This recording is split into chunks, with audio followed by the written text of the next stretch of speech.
কাশ্মীরের সন্ত্রাসী হামলা নিয়ে পাকিস্তান ও ভারতের মধ্যে সৃষ্ট উত্তেজনা নিরসনে সহায়তার প্রস্তাব দিয়েছে রাশিয়া।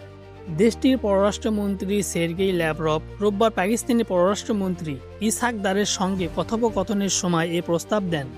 সোমবার এক প্রতিবেদনে এ তথ্য জানিয়েছে জিও নিউজ।